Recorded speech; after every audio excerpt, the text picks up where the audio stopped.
नमस्कार, मैं डॉक्टर राकेश पाठक। दोस्तों, आप जानते हैं कि भारतीय जनता पार्टी और उसकी सरकारें आज़ादी के नायकों महानायकों की विरासत को मिटाना चाहते हैं। केंद्र में नरेंद्र मोदी की सरकार हो या राज्यों की भाजपा सरकारें, गाहे बगाहे राष्ट्रपिता महात्मा गांधी से लेकर आज़ादी के तमाम नायकों की पहचान को मिटाने में कोई कोर कसर नहीं रखते हैं। हाल ही में नरेंद्र मोदी की सरकार ने मनरेगा में से राष्ट्रपिता महात्मा गांधी का नाम हटा दिया था, लेकिन अब की बार उत्तर प्रदेश की भाजपा सरकार ने बेशर्मी की सारी हदें पार कर दी हैं। बीजेपी की सरकार ने उत्तर प्रदेश के शाहजहांपुर में आज़ादी के 3 नायकों की पहचान को, उनकी विरासत को, उनके स्मारक को बुलडोजर से मटिया मेट कर दिया है। और हद तो ये है कि इस बेशर्म हरकत के लिए एक ऐसा दिन चुना गया जो आज़ादी की लड़ाई में सोने के अक्षरों से लिखा हुआ है।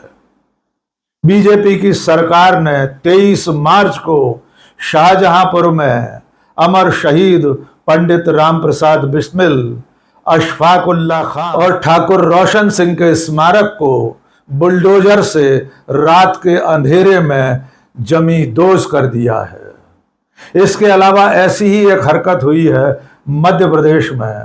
मध्य प्रदेश के रीवा जिले की तहसील सिरमौर में पंडित जवाहरलाल नेहरू की स्मृतियों से जुड़ा हुआ एक चबूतरा नगर पालिका ने मटिया मेट कर दिया है। ये दोनों घटनाएं ये बता रही हैं कि भारतीय जनता पार्टी और उसकी सरकारें स्वतंत्रता संग्राम में जो महानायक थे, उनकी जो भूमिका थी, उनकी याद को बचाए और बनाए रखने के लिए जो स्मारक बनाए गए हैं, उनकी मूर्तियां स्थापित की गई हैं, उन सब को मिट्टी में मिलाना चाहते हैं। आइए सबसे पहले उत्तर प्रदेश के शाहजहांपुर की घटना जान लीजिए, और इस घटना को जानने से पहले चंद तस्वीरें देख लीजिए। इन तस्वीरों में आप देख रहे हैं कि यहाँ पर अमर शहीद पंडित राम प्रसाद बिस्मिल, अशफाक उल्लाह खां और ठाकुर रोशन सिंह की मूर्तियां धरती पर पड़ी हुई हैं। उनके स्मारक को पूरी तरह बुलडोज करके मिट्टी में मिला दिया गया है, और ये सब स्थानीय नगर पालिका ने किया। टाउन हॉल में ये मूर्तियां 1972 में स्थापित की गई थी।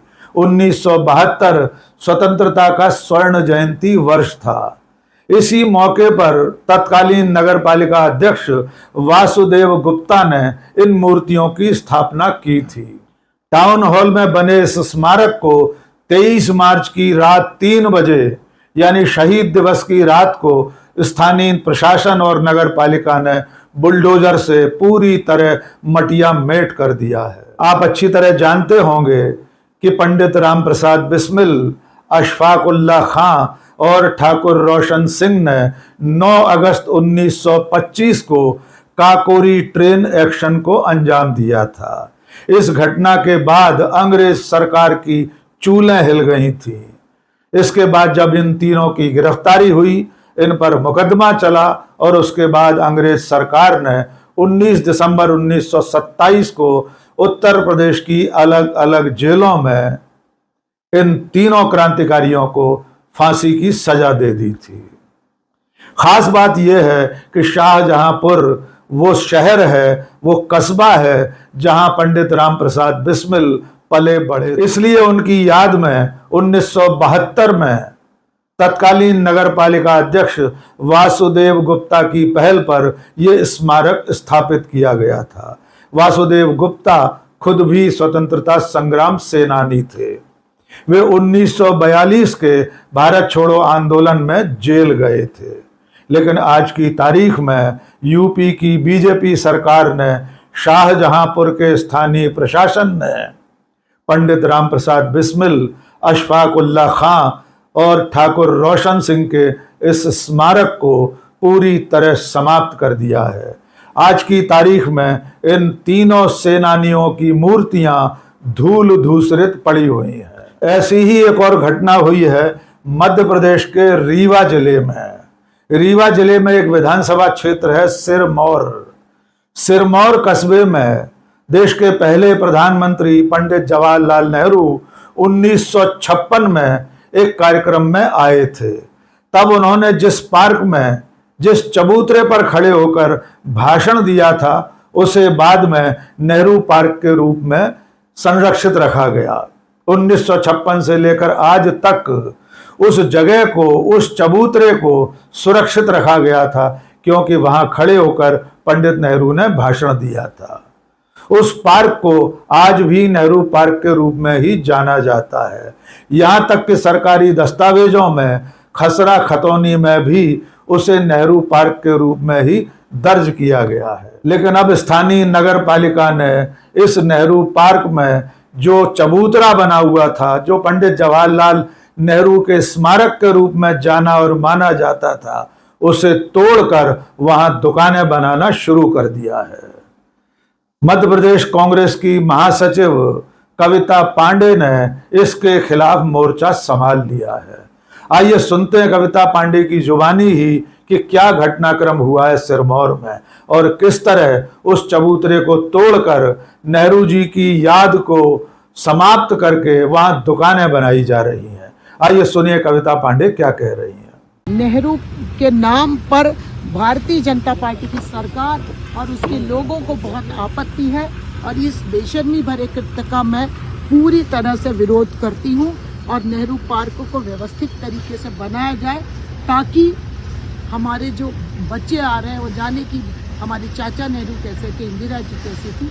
और वैसे भी जो बच्चा होता है ना, अपने बाप की जो खाती होती है उसको बचा कर रखता है। ये हमारा आपका सभी का दायित्व है कि जो हमारे चाचा नेहरू थे उनकी दी हुई चीज़ों को हम सुरक्षित करें। जय हिंद। इस घटनाक्रम पर स्वतंत्रता संग्राम सेनानी के वारिस व्यास पांडे ने क्या कहा वो भी सुन लीजिए। मैं स्वतंत्रता संग्राम सेनानी का वारिस व्यास पांडे, मैं ये बीजेपी सरकार की घोर निंदा करता हूँ। मेरी स्मारक थी, नेहरू जी की प्रतिमा थी, उसको तोड़ दिया गया है और दुकान का निर्माण कराया जा रहा है। मैं चेतावनी देता हूँ, यदि नेहरू जी की प्रतिमा और का स्थापित नहीं की गई तो मैं ईंट से ईंट बजा दूंगा और जब तक मेरे शरीर में प्राण है संघर्ष करता रहूंगा। और ये सांसद विधायक के सामने तोड़ा गया है, इसकी मैं घोर निंदा करता हूं। धन्यवाद। इस मुद्दे को लेकर कविता पांडे और स्थानीय कांग्रेस कार्यकर्ता लगातार आंदोलन चला रहे हैं। नेहरू जी के स्मारक को पुनर्स्थापित करने के लिए स्थानीय प्रशासन से मांग भी की गई है। या ये भी जान लीजिए कि नेहरू पार्क को और नेहरू जी के स्मारक को, उस चबूतरे को खत्म करने का काम जहां हुआ है वहां के नेता कौन है? वहां से सांसद हैं भारतीय जनता पार्टी के जनार्दन मिश्रा और सिरमौर से विधायक हैं भारतीय जनता पार्टी के ही टिकट पर जीते दिव्यराज सिंह। स्थानीय कार्यकर्ताओं और नेताओं का कहना यह है कि जनार्दन मिश्रा और दिव्यराज सिंह की सरपरस्ती में ही पंडित जवाहरलाल नेहरू का नाम और पहचान मिटाने की हरकत की गई है। तो दोस्तों, आप अंदाजा लगा सकते हैं कि भारतीय जनता पार्टी की सरकारें किस तरह पूरे देश में स्वतंत्रता संग्राम से जुड़े हुए लोगों और उनके स्मारकों को मटिया मेट कर रहे हैं। और बेशर्मी की हद ये है कि शाहजहांपुर में शहीद दिवस के दिन, यानी जिस दिन शहीद आजम भगत सिंह और उनके साथियों ने सर्वोच्च बलिदान दिया था, ठीक उस दिन शाहजहांपुर के प्रशासन ने अमर शहीद पंडित राम प्रसाद बिस्मिल, अशफाक उल्लाह खां और ठाकुर रोशन सिंह के स्मारक को बुलडोजर से मिट्टी में मिला दिया है। आज के इस वीडियो में बस इतना ही। बहुत बहुत शुक्रिया। जय हिंद।